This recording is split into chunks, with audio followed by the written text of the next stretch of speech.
C'est tout de Stub. Stub. Ouais, on déconne, ouais, on étonne, non, non, c'est pas l'école qui nous a dicté nos codes, non, non. Génération, non, non. Alors ouais, on déconne, ouais. Génération, non, non. Diam sur scène, c'était en 2006. 2 ans après ce tube, elle se convertissait à l'islam et ce fait depuis quelques années, très rare dans les médias.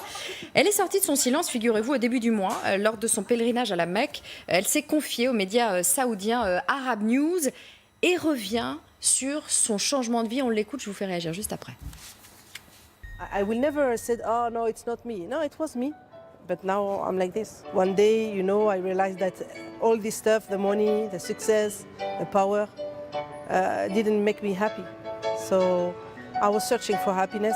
I was very, very sad. And I was alone. And now, everything in my life, even if it's good things or bad things, I know that I have Allah who listens to me. Zineb.